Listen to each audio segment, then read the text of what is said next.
I guess I think my right side is longer than my left side.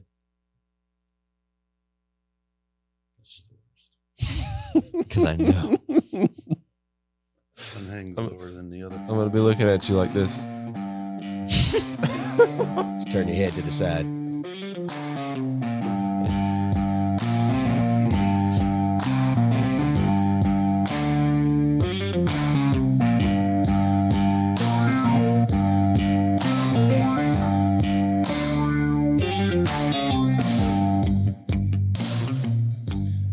Hello, and welcome to the League of Logic podcast, place where you can learn how to think for yourself. If you've been following us from the beginning, or if this is your first time listening, please leave us a rating and maybe even a review. It would help us out a lot in getting the word out. If you want to learn more about what we're doing and some of the topics we cover in this podcast, take a look at our website at leagueoflogic.com. You will also be able to find study tools on several of these topics. Also, we have an app that's available on the App Store and on Google Play, which also has these study tools. Thank you for joining us today, and get ready for a much needed conversation about truth.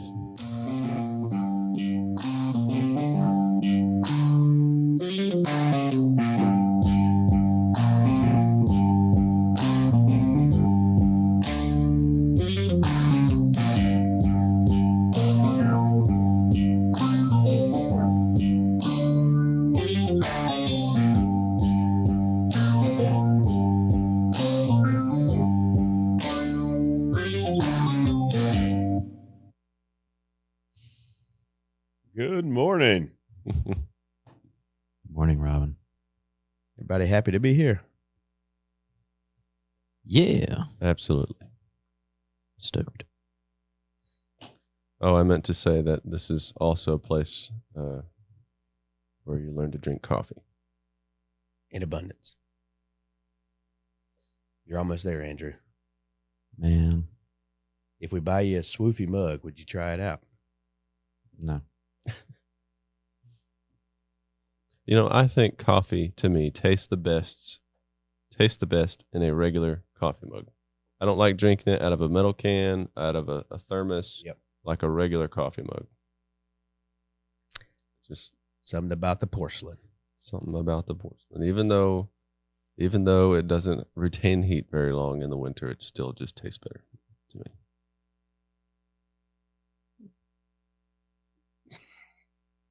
Nice. Are you still asleep, man? No, I'm not still asleep. I'm up. I'm pumped. I'm ready to rock and roll. If you want a story, I got a story. I apologize for not getting the show notes out in time. I'll do better. No, that's fine, man. You got a lot of stuff there. I know. Scribblings of a madman. I really like my multiple whys. Like you writing on a cave wall. Like, why? Why? It looks like a little, the positioning looks like a little flock of them. Like you'd see a bunch of bats coming out of the cave. Like your little whys are like flying over. It's like logic bats. Logic bats. Whenever they squeak. Whenever they squeak, it just sounds, they say, why? Why?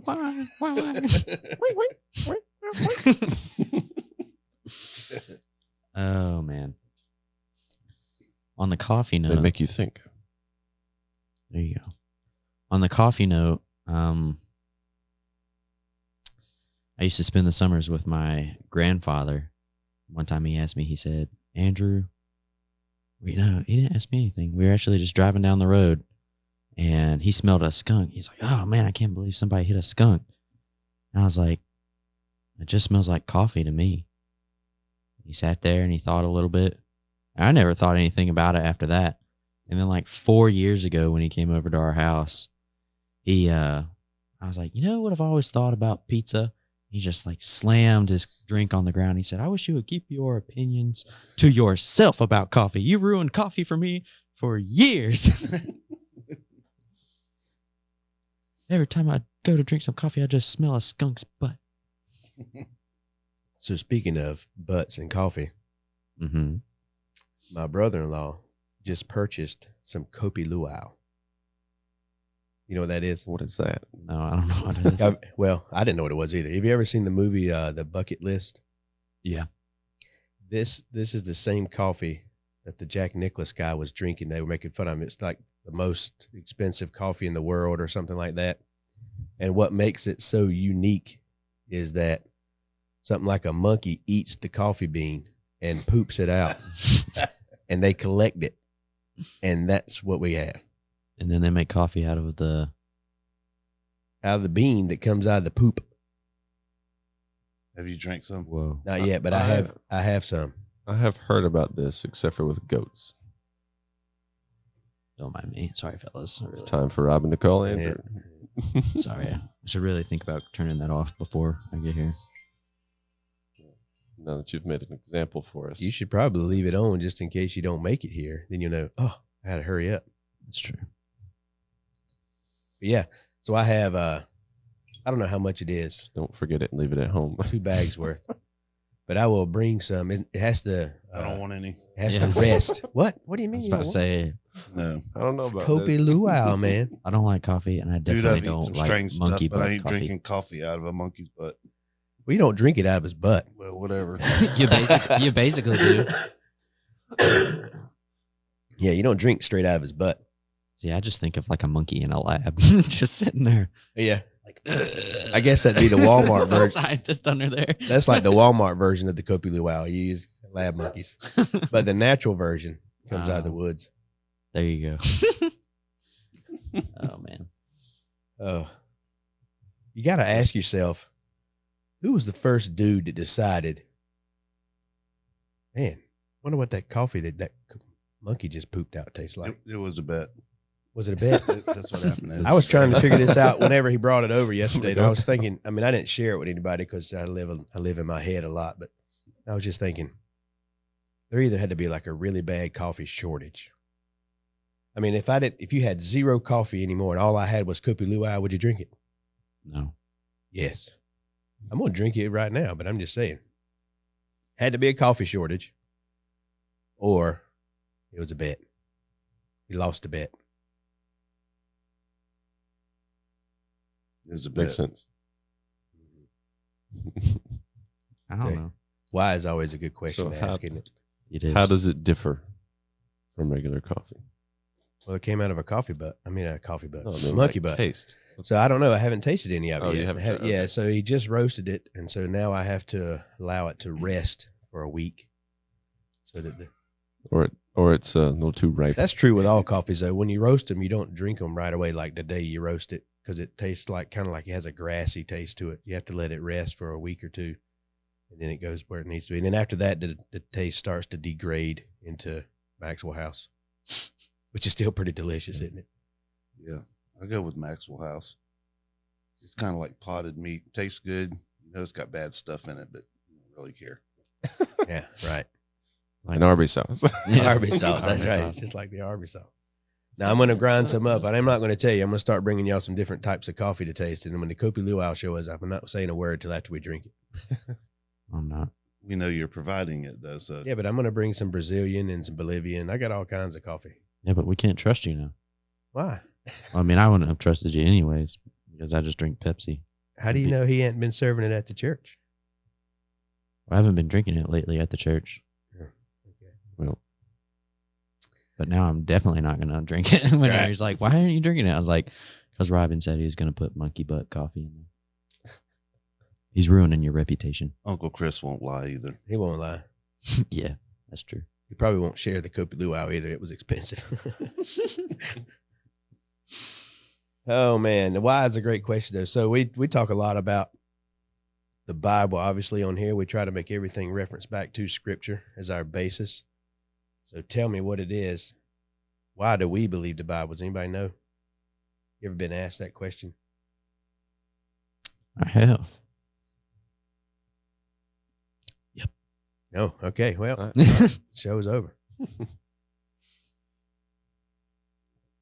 I have. And it's not been until very recent times that I really had a good answer for that.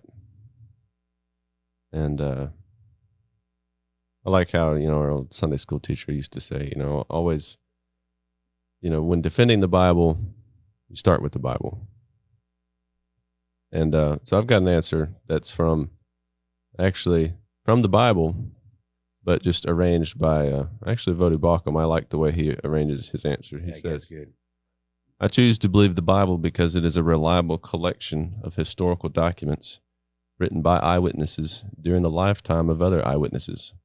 They report supernatural events that took place in fulfillment of specific prophecies and claim that their writings are divine rather than human in origin.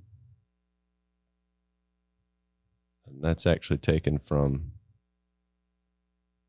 2 Peter 1:16 through 21. It's an awesome explanation.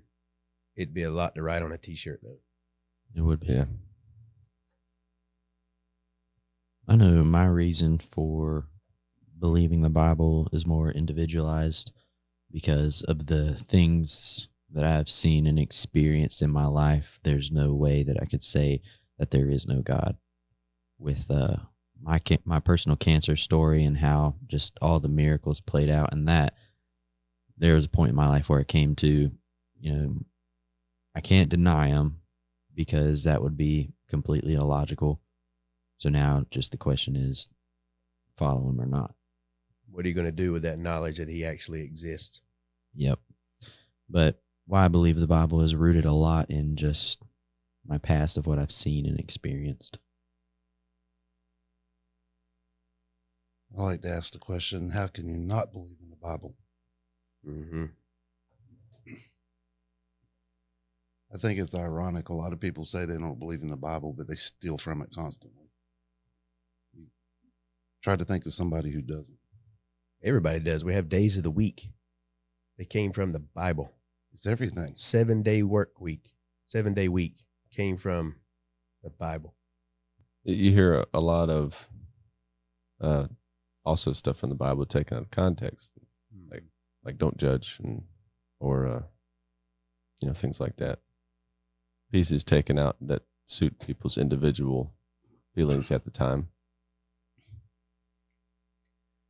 I think that when you get right down to it, even most Christians don't exactly know why they believe the Bible, or most churchgoers, I'll say. I won't call them. Christ followers tend to have a little more knowledge of why they believe it. But if you're just a church goer, which I was for a very long time, all the way into my 20s. And my parents carried me to church. Of course, they had a Bible there. That's always important. And we went to Sunday schools through kids and stuff, and I could tell you the events. That time I thought they were just stories, basically, I guess. But I had really no logical thinking process or any way to back up that it was real. I didn't know why I believed it. If someone had asked me when I was 20 years old, why do you say the Bible's real? And I'd have had a hard time explaining. But it had been tough. I think that's an issue that a lot of Christians tend to face, is they just they believe it. They know it's real, but they don't know why. That was the same for me not too many years ago. My dad's a pastor. I grew up in church. I have uncles that were pastors. I have been, even our school curriculum, I was homeschooled along with my 4 brothers. And the curriculum we used was biblical based teaching. It had Bible memory verses and things like that. So we had a lot of that. I had a lot of Bible knowledge growing up. But then yet that question, as a teenager and first getting into college, I wouldn't necessarily have a good answer for what that was or why I believe it. But I think having an answer why, knowing why, is very important. We talk about that in our small group class with our church. Why is a big question and is important for you to know. 1 Peter 3:15. Yeah. You got it written down over there? You got it I memorized? do. It says, but sanctify the Lord God in your hearts, and be ready always to give an answer to every man that asketh you a reason of the hope that is in you with meekness and fear.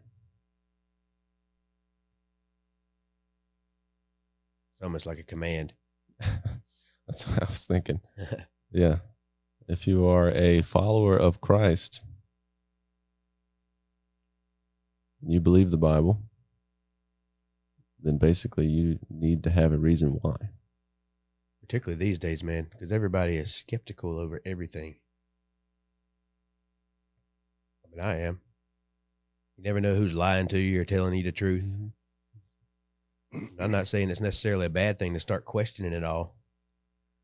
But if someone were to ever ask you, well, I don't really know that fits my lifestyle, why do you believe it? It's almost like God told us we're supposed to be ready. I think that's one of the things we talk about really is questioning. And that's part of being a thinker and a critical thinker, or critically thinking. You know, being able to discern what's true and what's not. You got to ask questions.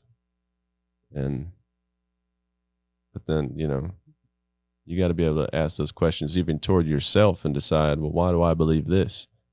Why am I following this or that? But when you do ask yourself the question, why do I believe the Bible? And you start digging into that, you're going to find a lot of reliability. You're going to find a lot of consistency. You're going to find a lot of evidence that supports the Bible, and you're not going to find anything wrong with it. Many have tried and failed, and it's not working. I can't help but look at it with a different approach, because instead of trying to prove the Bible and saying we have all these documents, we have all this stuff to back it up, and here's this scripture, here's that scripture, I still ask, how can you not believe the Bible? Mm-hmm. Because without the Word of God, you have nothing. You have no morals. You have no value of life. Every argument that somebody wants to throw at you, you can't stand on that argument without the Word of God. You can't use any constitutional right that you have without the Word of God, because it's all based on the Word of God. Mm-hmm. If you say, I don't believe the Bible because it's written by man, what book in this world's not written by man? What law's not written by man? Any property that you own is secured by a document. So if you're going to use that argument, well, then let me have all your stuff, because your document saying that you own something it's a man written by man. Yeah. I mean, you're at a total loss without believing in the Bible. You have nothing to stand on. One of the things that we did when we first started that Sunday school curriculum years and years ago, as we were going through it, but I remember reiterating it over and over again. We are not on a quest to prove that the Bible is true. The Bible's true whether we want to believe it or not. Mm-hmm. But we are on a quest to show you all this stuff out here just backs up the fact that it is true, right? And so I understand exactly what you're saying, because then what you end up with is it becomes your presupposition, right? Exactly. This is what all your presuppositions, your worldviews, or your starting points are based upon. And so you've got a man's view and a God's view that you're going, all right, I'm taking this as true because God said it's true, because the characteristics of God says he cannot lie. And so what he says is real. That's my presupposition. I don't need archaeological digs or anything, any other document to reassure me. They don't have to find the ark for me to believe that it was real. God said so in his word. I believe it.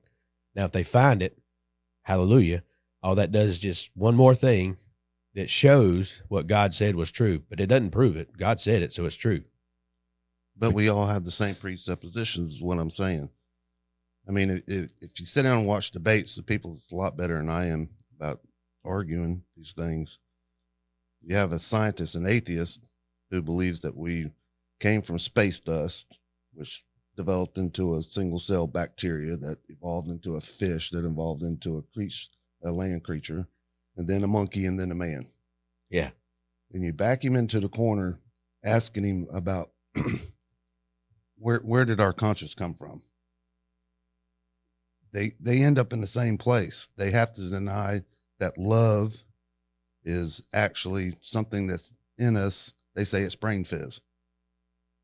You ask about the value of life, they say, well, there is none. well, you don't love your wife and your children. Well, it's just brain fizz. They lose everything unless they go back to the Bible. And if you argue with them, say, well, now you're stealing from my Bible, they end up with nothing. They can't argue it. So everybody has the presuppositions that is in the Word of God. They steal it from us. A version of it or somewhere. Yes. Somewhere. Pulled from it. Yep. Yeah. Our country was founded upon that, and people don't realize it. That's the problem. And it's not just the country. I mean, it's mankind. It's everything that we experience. I was trying to find a thing here, but it's not working. I was too. There's a brother-in-law put up a calculation the other day. Let's see if I can find it. It's the probability of a whole bunch of nonsense. I don't even know how to spell his name. Isn't that terrible?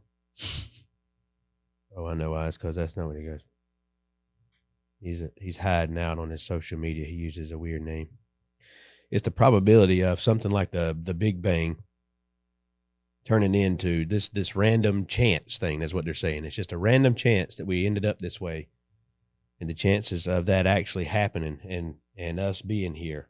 Well, let's see. I thought to remind everybody that for this is just a single protein to form out of chaos, not a human being, by the way, which is way more complicated than a single protein. Right. But the chances for a single protein to actually form out of the chaos of a Big Bang is 10 to the 164,000. 10 to the 164. 10 to the 164. That's 164 zeros behind a 1. I don't even know how to say that number. It's just not even possible. What that means. It's not possible. And so not only is it not logical, it's impossible. Yet people still believe that. And I bet you if you ask them, they don't know why. No, they don't. And they don't realize how they use things that are written in the Bible every day. That's the other. I mean, if you can bring that out in people, if you could do a Ray Comfort style, that would be great. Yeah. You know, where you get people to think of those things themselves. Maybe we should work on that. That'd be cool. There's a lot of things out there that pull for people's attention, though, so and then you don't think about this thing. Mm-hmm. I mean, honestly, if you can just get somebody to talk to you about the weather and get them unglued from their phone for 30 seconds, you've accomplished something in today's society. That is an accomplishment. And there's no reason to think about what you believe until someone's like if someone's about to walk off a cliff, but they're glued to their phone. They have no reason to believe that they're about to walk off a cliff and they need someone's help to intervene. And there was only a way we could get people to take their eyes off the world and start to think about their situation. mm-hmm. What would we do to do that? I don't know. We need an idea. I always think about C.S. Lewis's Screw Tape Letters. Yeah, those are good, actually. Mm-hmm. Where some guy's about to start thinking about something like logically a little bit, and immediately an elder demon says, you shouldn't be thinking about these things on a empty stomach. Mm-hmm. The guy's like, you know what? You're right. Gets up and walks away and never thinks about it ever again. I even not about the things of God. Also in the Screw Tape Letters, there's the younger demon. He's getting fussed out by the older demon because he let a guy go for a walk and just be with his thoughts. You know, there's so many things out there. I can't even express it enough, but things that don't want you to think. Like, I mean, the government doesn't want you to think about the vaccine or the election.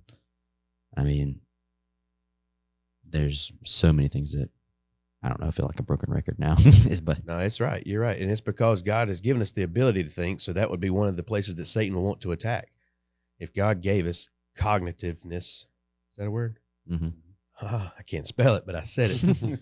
If God gave us this cognitive ability, this ability to think rationally, I would expect that would be one place that Satan would want to attack, not be able to use it. Mm-hmm. Yep. I think it's going to take a lot of being like a broken record, though, to get through to some people. Yeah. You've got a list over there somewhere. I know you do. Just read 4, 5, 6 things that just confirm solidly that the Bible is true and reliable, that are there. And then think about the fact that you know good and well, if there were ever anything that was solid that would say the Bible is not true, it would be running 24/7 on all the MSM. You know what that stands for? Oh. Mainstream media. Remember? Oh, yeah. Yeah. I thought you had just mentioned I thought you talked about a news station specifically, like CNN or something like that. No, that's MS. What is it? MSPMS or PMS NBC, or I can't remember what it's called. Wow. Anyhow, go ahead. Let's hear some just. There are 66 books that comprise the Bible. They were written in 3 different continents: Europe, Asia, Africa. 4 different languages: Hebrew, Greek, Latin, and Aramaic Greek. 40 different authors over a period of 1,500 years. The authors, for the most part, did not know each other. Yet, the books of the Bible are completely coherent. Bible gives names, dates, events, places. Its history can be verified. Book of Luke names 32 countries, 54 cities, and 9 islands without error. It's also a very accurate nautical book. Yeah. Should I go on, or should people go to the study tools? Yeah, check us out. That's there, isn't it? Yep, it's in the study tools on our website and in the app. We've got more than just that in our list if you want to check that list out. Mm-hmm. And that list, the longer you read it and the more you look into it, the more and more you're just like, man, that's pretty hard to refute. And it's not even a comprehensive list. There is more stuff. Yeah. Mm-hmm. Yeah, that's just the beginning. I think about every 4 or 6 months, the pastor comes out with a new "Why I Believe the Bible" sermon. Yeah. He's working on number 4. 4 or 5, actually. Yeah. I can't remember which number it is. Yeah, if you get into evidence, you could go for probably years. So why is it then, with all this stuff that's backing up, this evidence is there, why do they still refuse to believe that it's even, it'd be one thing if they say, well, you know what, maybe it's possible, but I'm going to look into it myself. I'm going to remain skeptical until I can figure out that I wouldn't even have a problem with that. Mm-hmm. I think that'd be amazing, but they don't abandon your beliefs just at the first sign of, contention. Yeah. But don't, at the same time, don't be oblivious to such solid evidence that what it said is actually true. So, the evidence is suppressed a lot too. Who is in charge when man gets to decide what's right and wrong? Man is. Who's in charge if the Bible is true? God. Well, who stands to lose out if the Bible is true and everybody learns about it? The man that rejects God. Exactly. It's a power thing. Yep. Yeah, I've been talking with my coworker a lot the past couple weeks, and I like thinking about abortion because it's such a almost isolated event. It's really easy to find the right and wrong in abortion. And so we were talking about that specifically, and I asked, well, if you actually are able to get these people to stop and think, and you actually are able to talk with them, no one's ever had a good answer. Otherwise, Steven Crowder wouldn't have his Change My Mind sign up. His Change My Mind sign up. And so I thought to myself, why then, if you have no good answer to what you're doing, do you still stay and you still fight for it? And I haven't figured out exactly 100% why people still do that. But I definitely think there is one aspect of, if you're wrong, then you're a murderer now. Mm-hmm. And so you fight tooth and nail, even if you're fighting illogically, because you don't want to be that. But almost in a little bit of a separate note, asking why, this week I was able to watch a TED Talk on YouTube, and I love watching TED Talks. They're like so great. But this guy, he reeled me in with his little like click on my video thing, but it said how to make people want to listen to you. And I was like, You write a catchy little title like that, and people automatically click on it. I know. I very want people to want to listen to me. But the first thing he talked about was the 7 deadly sins of speech. And I don't remember the whole 7, but it was kind of along the lines of like gossip, being fake, not yourself, judging people while just standing there and, man, this guy's a loser, And he went through this different 7 list. And I was like, man, that's pretty good. And he said, so what do we do about it? And he came up with an acronym called HAIL, as in HAIL. And he said, whenever you're talking to someone, which I use forward, family, occupations, recreational, and dreams, and then I throw on religion at the end. But he said, in order to get people to want to listen to you, you need HAIL. And the H is honesty. So you need to be straightforward with people. A is authenticity. So you need to be yourself. Don't try to be anything else. I is integrity. Let your word be your word. And then L is to love them, wish them well, want the best for them. And then he went into the mechanics of how to make your voice more appealing and how to speak with more authority. He called it the toolbox. And if you want to figure that out, you can go check it out. He's bald. And so that should be pretty easy to find because I just type in TED Talk and he pops up. But the last thing he said was he didn't harp a whole lot on it. He just briefly mentioned it, but I thought it was extremely important to what we're trying to do to get people to think logically. And he said, first, we have to speak with meaning. Our words have to mean something, and we need to be good at speaking. But then at the same time, we need to have someone that wants to listen. And like our video, or not our video, but our almost witnessing practice was on Friday that Mr. Robbins doing. We watched a video with Ray Comfort, and he was talking with these people, and he was just asking questions, and the guys, when they would answer, he would give them $1. Mm-hmm. And I thought to myself, that is a genius idea because now this person wants to listen because you've got money. Yeah. Like money talks big time. Yeah. And so he said, if you're speaking with meaning, and then you have people that want to listen, there's one more thing that you need to have a good, productive conversation. And he said that's a space that is conducive to speaking and to listening and to learning. So I enjoy watching people go out to protests and all that stuff, but that's not an environment for speaking to somebody. Right. You're not going to chaos and stuff around. You're not going to get anywhere. There's chaos, and they've also got the mob behind them. But if you can get somebody alone, and even if it's just like a couple people, I mean, I normally don't do it with a couple people. I normally do it one-on-one. But if you have a space that everything's quiet, there's not a ton of distractions, you have somebody that's wanting to listen to you, you're actually speaking with meaning and with authority, I think big things can happen. And that was his TED Talk. And I was like, snap, that makes a whole lot of sense. All week long, I've been thinking about adding a note. That was reminding me of it. It was perfect.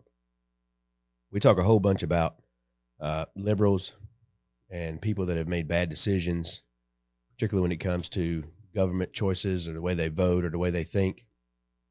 And I was like, I don't know if it was a conviction thing or just a thought, but I don't want those people that do actually happen to listen to us who do not believe what we believe right now, that are just curious, they're looking for information. I don't want them to ever think that we hate them, because I'm not even mad at them for believing the lies they've been told. And so it's not their fault, Yeah. just short of, if you hadn't taken the time to actually think through it. But if you did, it's okay that you realize that you've been fooled. In fact, I think that's a victory. And as far as us as, Christ followers and the church, or even just the League of Logic or friends that we have, I have tons of friends, man, that we've got great relationships. They're very liberal. They hate everything that I think is good, and we just don't agree on it. But we can still have good conversations. They understand that I don't hate them. I just want them to wake up, Let me throw something in there. You spoke about abortion, and then you're talking about lies. I didn't know this. Y'all might have. Baby and Roe versus Wade case, which is everybody's talking about that again. The baby was never aborted and just came out publicly. How many knew that? Mm-mm. I didn't know till the other week that I think it was Wade, right? Was the lady that, or was she Roe? I don't know. I can't remember, but the lady that initialized Roe versus Wade 2 years later, or I don't remember if it was 2 years, but sometime after, came back and tried to get it repealed. Exactly. I'm going to read this part of it. Her birth mother, which I'm not going to say her name. Is McCorvey was her name. I don't know if that's her maiden name or what. But she later spoke out against abortion and even cut an ad against Barack Obama, who was in the 2012 most pro-abortion president in history before Joe Biden. So she changed her mind, and now she's pro-life.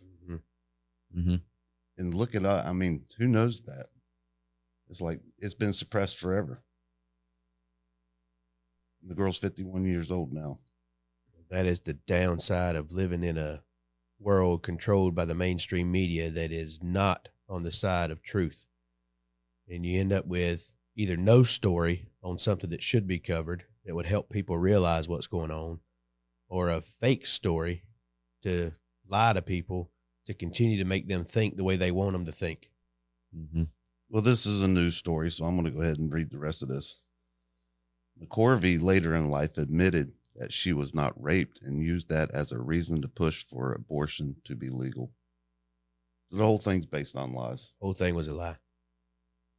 I was thinking about that with truth and what is true, and when you realize something is true.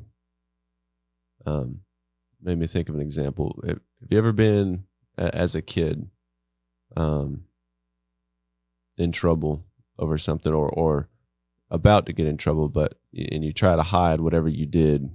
You broke a certain pot of your mom's or something, and then you lied to her to try to say you didn't do it.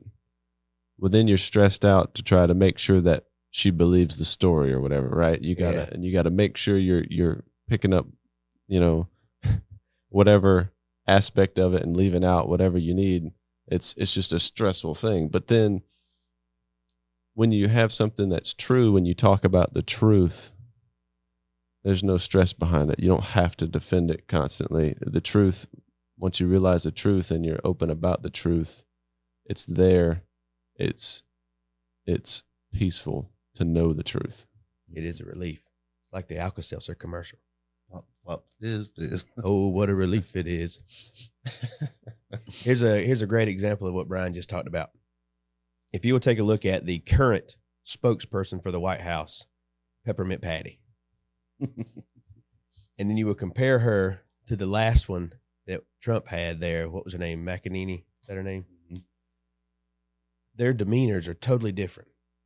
The McEnany lady, the blonde lady that was speaking for Trump, she came out and she could speak with authority. She didn't even really have to look at her notes a lot, because when you tell the truth, you don't have to remember what the lie was that you said. You just tell the truth, right? If you start lying over and over again, you got to keep a list of all the lies you've told, because eventually they're going to start to overlap. So that's the great thing about truth. Peppermint Patty has a terrible problem, because all of these lies they've been telling you, they're starting to overlap. They don't make sense. That horse ring thing that y'all mentioned last week, the photographer that took the picture said, "What are y'all talking about? There was no whip. It's just the man's riding a horse. The reins tend to fly in the air. You know what I mean? And that's just what the picture was. It was not a whip." She was asked this week, hey, even the photographer said that it wasn't a whip. She said, "Well, I don't think anyone could look at that picture and think that something was happening that shouldn't have been." She won't even back up on it. No. And all the horse people. Yeah, I saw that. That was a cut Dude. horse. That's the range you use. Yeah, I saw that that interview segment. It was she was backed up on we don't have enough information. Yeah, to make a determination. Yeah. What do you mean? The guy that took the picture told you. He was there. He had an eyewitness. I also saw the video. There were no whips. There, not at all. Not at all. No whips. There was no whips. There were no incidents. But yet they're still telling you that there was. And then they say, well, let's just argue over what a whip is compared to a rein. That's a total distraction. I did see, though, there was I saw the video, and it's, these guys on cutting horses that are just trying to block the way.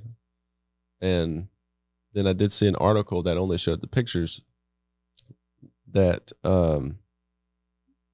said one of the pictures suggests there may have been that showed that some of the people were also almost being run over as well. It's like suggesting things from the pictures rather than just. And that goes back to the thing about truth and then trying to imply something. It's when you're trying to bend the truth, you're suggesting things to try to make it go a certain direction. But then when you stick with the truth, it's just, this is what happened. This is what it is. There's a couple big things that are coming out from back from the 2016 even election. So everyone's familiar with the Russian dossier stuff, and if you're not, it's because you've been under a rock. That was that's what they said for years. It was the reason for the investigation into Donald Trump and the whole impeachment thing. There was Russia collusion in the first election, and Donald Trump somehow colluded with the Russians, and yada yada yada. And you remember the PP story? You know, he had some prostitutes or something miterate upon the bed where Obama had been in a hotel. It was crazy.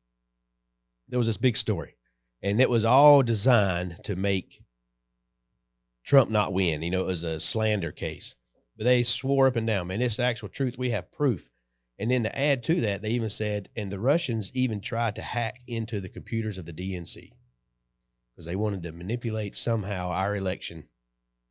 Well, what they're not telling you now is that the Durham guy actually indicted one of the attorneys who we found out actually worked for Hillary Clinton, who was the one who actually made up, like literally made it up, the whole Russian dossier thing.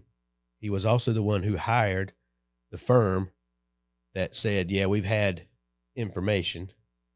And now what they also found is the hacking that came supposedly from a Trump tower or a Russian thing into the DNC, they did it to themselves so that they could add that to their lie as extra proof.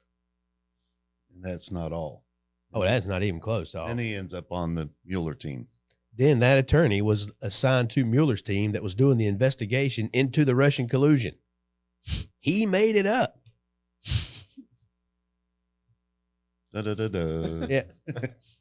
And this is not a secret other than no one to talk about it. What's that? There's that one actor guy who's British. He did the Arthur movies. I can't remember what his name is. Brandon? No, that ain't his name.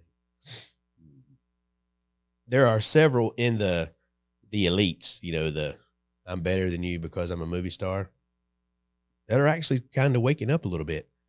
And he actually put a little video out. He said, he's like, I can't even hardly believe it.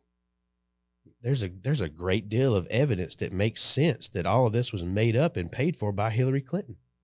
And he's like, and I'm a liberal. I don't like Donald Trump, but I can't deny the fact that this is here. Mm-hmm. And that's what I'm waiting for. I think it's coming out everywhere. When you are that, when the woke monster cannot continue to be woke without eventually starting to devour some of its own.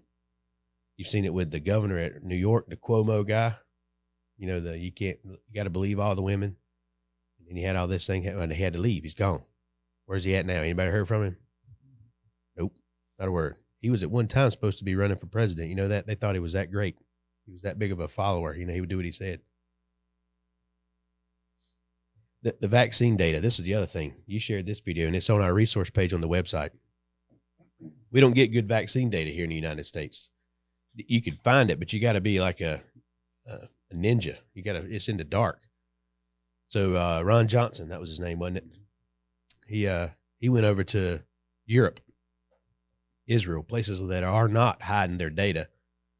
And, you know, we've been fed a narrative that this is a pandemic. This spike is all happening because of the unvaccinated.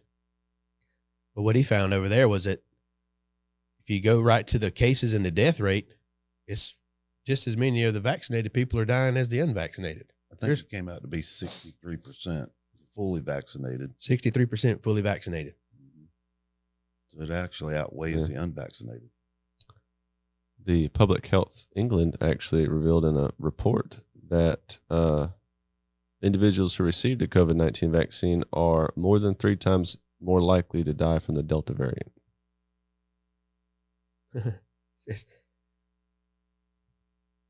So now Interesting. you've got all this information, right, that you can find from different places other than the United States, obviously, because our media is so in tune with the liberal side of things, the Democratic Party at this point, that they're working together to keep it suppressed.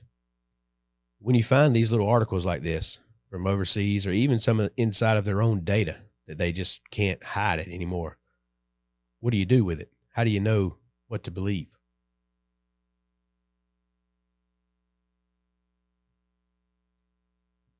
It's a tough question, right? And so you go back to, well, is it a reliable source? Can it be verified? The same reason why we believe the Bible. We believe the Bible, God said so. It is reliable. It has been verified. And the same thing happened with this data. The numbers don't lie, man. And when you're still talking about an over 99% chance of those who actually catch COVID, not the whole world, but I'm just saying the ones who actually get it, over 99% chance that they're going to be fine. We don't need a stinking vaccine. Yeah, they're going to mandate it. Now, I heard a guy this week ask a question. He said this: if Joe Biden and his administration were trying to destroy our country, would they do anything different than they're doing right now? And it sounds like a funny question, but it's legitimate, right? It's legitimate. Scary. It's a scary question. Yep. Because it's actually legitimate. And so what we're dealing with right now, the things that you should really be worried about is this whole $3.5 trillion infrastructure. That's not an infrastructure. Which, by the way, is not infrastructure. The Republicans say only about 7% inside of it deals with infrastructure. 7%. Well, they don't like the Democrats. So look, what does the Democrats say? I read an article yesterday from CNN. CNN says, no, there's more than 7%. There's almost 30% in it that goes towards infrastructure. And they're okay with running that article, and people, oh yeah, see, it's not 7. But it's only 30. So where's the rest going? Exactly. Exactly. It's all hidden. And nobody pays attention to that. Except small business owners. Except small business owners. Right, me. Because I know what's going to happen. So what we're running into, David, you're a business owner, you can't get things. I'm trying to build a house. I order windows 14 to 16 weeks before they're done. Do you realize that it only takes me about maybe 2 or 3 weeks from the time I start to when I'm ready for windows? So what that means is before I ever get ready to start digging a footing for a house, months in advance, I order a set of windows. Your windows are sitting at the port. Well, a lot of them are sitting at the port. Now, why are they sitting at the port? What is the problem? The problem is that someone thought it was a good idea to use COVID as an excuse to shut down our economy. Okay? Now, back in the day, we used to have, we did our economy based on a stock type inventory thing. So if David was making bathtubs, David would make 5,000 bathtubs. He'd put them in a warehouse and he would have inventory. And then people could come by and say, oh, I'd like a bathtub. Here, please give me a bathtub. And that was okay. But the problem with it was David had to spend a whole lot of his money to build all these bathtubs to keep them in inventory. Mm-hmm. And then you never know when the trend was going to change and that type of bathtub would be out of date, not cool anymore. And now you're left with 500 bathtubs that you can't sell. So it was a waste. So what we adopted, and it was genius. It's actually a really good thing. It's not a bad thing. That's what the JIT economic model was. Just in time. And this is how our economy started working. It was a just in time. So David would know. He would say, all right, this is October, and I have orders for bathtubs coming in. It says that I need 400. So I will begin to make 400 so that I can send them just in time for that guy to need them. It was beautiful, right? We did it with everything. We did it with cars, all kinds of stuff. We were producing stuff so that it would arrive to the distributor or to the consumer just in time, right? Now, you shut down the economy for any amount of time, let alone 8 to 9 months. Nothing is being made. Till just a bit too late. till just a bit too late. Now you got this little teeny tiny bit of inventory that's not even really there, and it gets gone quick. And then you say, well, we're going to open back up, but you can only have half of your labor force there. Well, there's been 8 months of people sitting around waiting to do something, and they have to continue. I'm a small businessman. I have to go to work. I have to produce in order to produce income. So if I can't just sit around. So what we do is we go out and we start working again. Well, that's what everybody did. Well, now, instead of 400 bathtubs, David needs to produce 4,000. He can't do that. So what did they do in this bill to layer on top of it? So what they did on this bill to layer on top of all that? Layer on top of it. Yeah, well, then you $700,000 fine. $700,000 vaccinated. for the not vaccinated. So now you got employers, if you've got over 100 employees, you got to require them to get a vaccine. So these people who are, I'm not getting it. I've already had it. I've got natural immunity, but I'm not, whatever. I don't care. It's my choice. I'm not getting it. They get fired. Now you have even less staff. Or you can't hire those people to produce those 4,000 bathtubs. Exactly. And it's happening at our ports. So he's talking about we've got this bottleneck of ships just sitting in our ports off the coast full of stuff. We can't unload them. We got nobody working. There's nobody there to unload the ships so that we can get it. And they're getting ready to fire more people. If COVID is a bad thing and our hospitals are overrun, why are they willing to fire all the nurses and the doctors that refused the vaccine when last year they'd let them work for nothing and it didn't bother them? Exactly. If it's really a problem, why are they willing to let them go home? If you want to destroy a country as a whole, you do it through creating division and chaos. What better way to do that than through racism and get rid of the police? Racism, because it's visual, we can look around and see our differences, even though our skin is all colored by the same thing that whatever it's called, is it melatonin? No, that ain't it. That's what you use for your brain. I don't remember what it is. Melanin, isn't it? Melanin? Something like that. Maybe it's something like that. Look it up. I'm not that smart. But I know it's the same thing. It doesn't matter what color your skin ends up being. It's the same pigment that makes it that color.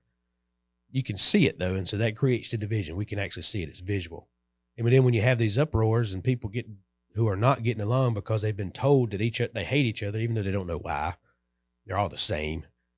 And then you get rid of the police. Now you got chaos, and chaos and division are the perfect thing for destroying a country. And you can't tell me that he's doing it by accident. You can't be that stupid. They've even admitted that their goal is to restructure our entire government. To what? So they can rebuild. Socialism. The Great Reset. Socialism. Sorry, I went on a soapbox. That's what you get when you're a small business owner and all this economic stuff starts smacking you in the face. It drives me nuts. Because Mussolini, Stalin, Hitler, they were all successful. Yeah. For a time. And then so it's the hardest thing then I have is, like I said, I've got a bunch of liberal friends. They have jobs. They got vaccinated. Everything's fine in their world. They don't see an issue with it. But they're so narrowed in on me, they can't see what's going on everywhere else. Another direction in that, topic is, I heard this week that OSHA is also going to start enforcing, or in giving fines for COVID violations, which is also going to be another hit on businesses trying to get work done. Yeah, that's that $700 we were talking about. However, that may just be a threat. Who knows? Because OSHA's not received anything from the administration or anything else. Well, the $3.5 trillion hadn't made it through yet. There are some Democrats that can see through it a little bit. And it's just a hope that you can't. Okay. And then Psaki and all them people trying to say, well, look, don't even worry about it. It's not going to cost us a thing. It's going to cost $0. Can I just. How does that work out? I don't want to be like again, I don't like name calling, but you have got to be a complete and utter moron to have any belief whatsoever that the government produces money. It does not. It doesn't make money. You know who makes money? you and you and you and me, and we give it to them in hopes that they will use it the right way. I don't know if we can say we give it to them Well, we're forced to give it to as them. much as it's taken. Yeah, it's taken. And I don't even mind. I like the military. It needs to be supported. Mm-hmm. Military needs to be there. I don't mind a little bit of government just to make sure that goes like it's supposed to be. So, you take away those type things. You like driving around on roads anywhere you want to go to. I like roads and streets. I do. I like them. They're good. But to say that it doesn't cost anything is a lie. Yeah. Yeah, that's what it feels like. I don't know. It drives me insane, man. Where would you find a balance? How would you know where the line is on what's too much, where the government should stop? It's in the Constitution. You mean they wrote it down to start with? It's actually the whole purpose of the Constitution was so that government wouldn't be what it is right now.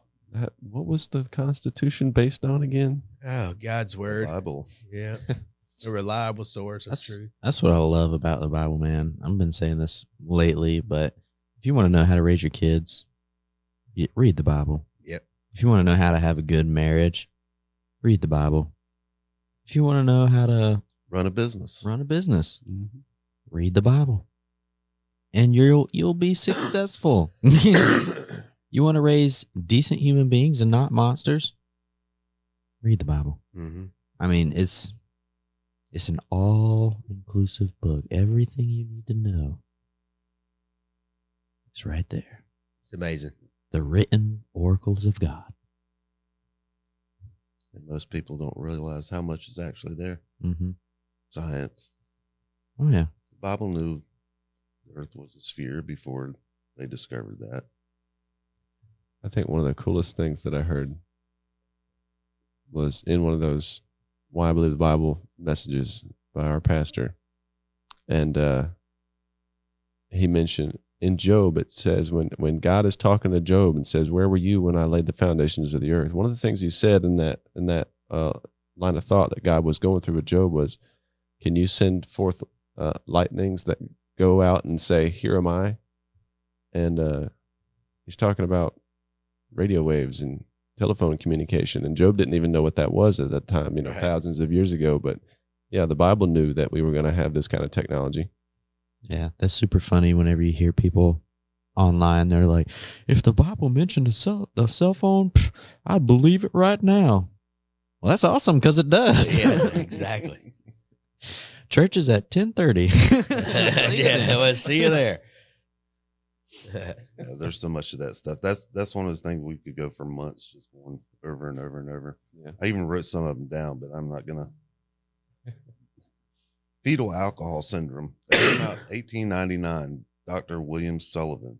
But in Judges 13:3-4, Samson's mother was told to stay away from alcohol while she was pregnant with Samson. Mm-hmm. Yeah. I mean, it's everything. You can find almost anything in the Bible. Mm-hmm. We spent 3,500 years giving other people credit for stuff that was already there. Who was it that was, we were talking with somebody, was it on our last podcast about the doctor that was started to implement hand washing in hospitals? I don't think that was here, but that was. I was listening to my brother's podcast. That's what it was. Yep. There was a doctor, I forget his name, but that first started implementing hand washing in hospitals before it became the standard of things. The doctors, his peers, would not listen to him, and he eventually went crazy because nobody would listen to him, and people were dying because disease was spreading. Later, 20 years later, that became standard practice to wash your hands between patients. Mm-hmm. Well, that's talked about in the Bible too. Yep. Mm-hmm. Yeah, I don't have the doctor, but that was in the 1850s because up And the until that plague. time, they did not believe, science did not believe there were, quote, invisible agents, which are germs. Right. They didn't believe in it. So it was the 1850s they finally discovered that.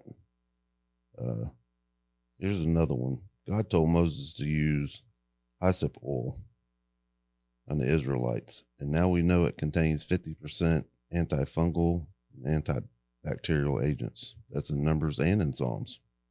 Says, cleanse me with hyssop. Mm-hmm. Yeah. By the way, if you 51. ever take any hyssop herb internally, if you eat it like little pills or something, it will cleanse you. Yeah. with all these things like this, the information that, hyssop, washing your hands, does it sound like God has bad intentions for you? No, it does not. And he's even specific about it. Wash your hands under running water. Because when they first started doing that, they were using the same water to wash their hands. In a bowl, yeah. Yep. Mm-hmm. Then they figured out, it needs to be running water. They didn't figure anything out. It was already in the Bible. That's the thought pattern we need to use. Nothing new under the sun. I can't remember. I think it's Ken Ham who says, if you just give science long enough, it'll eventually catch up with the Bible. Yeah. Yeah. But it won't give credit to the Bible. But it won't give credit at all. No, not at all. Yeah, we figured this out all by ourselves. That's one of the sad things, man. Like, my mind just completely farted and it's gone. Oh, yeah.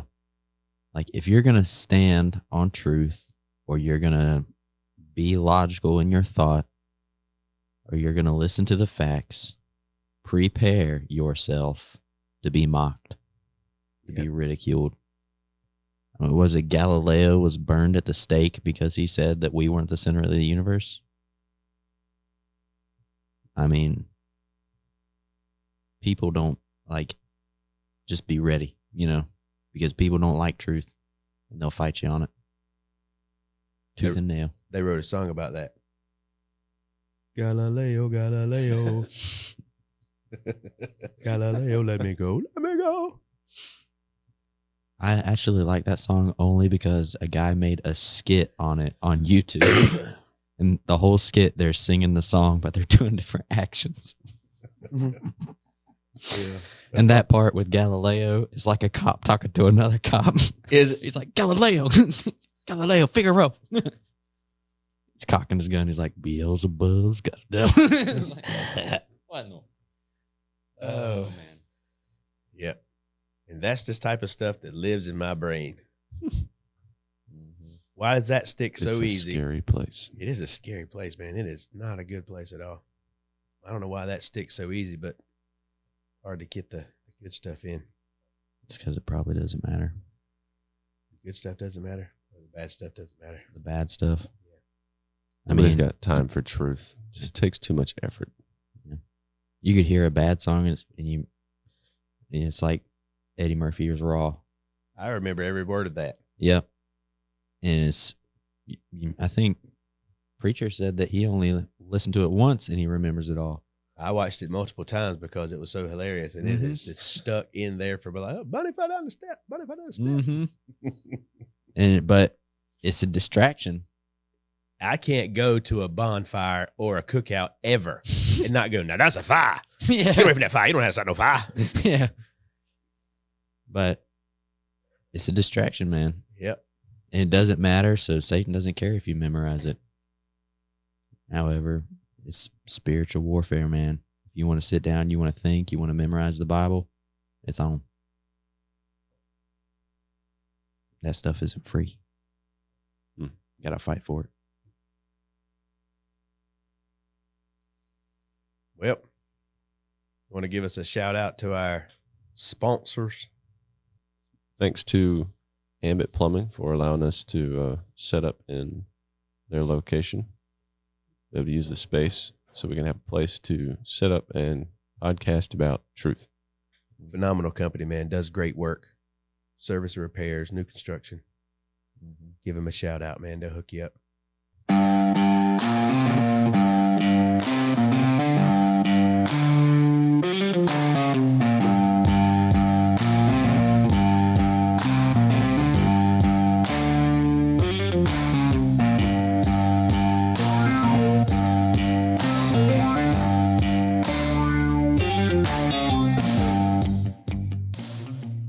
Thanks for listening to the League of Logic podcast. As I said earlier, definitely check out our website, leagueoflogic.com. You'll find some study tools that'll help you with what we've talked about today and in previous episodes. We also have an app available on the App Store and on Google Play, which also has those study tools. I encourage you on whatever platform you listening to, whether it's Apple Podcast or Google Podcast or Rumble. We're also on Rumble.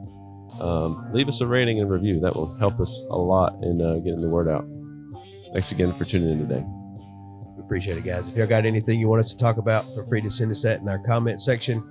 And if you like what you listen to, support us, man. There's actually a support button. Keep us going. Takes money to do everything. Thank y'all.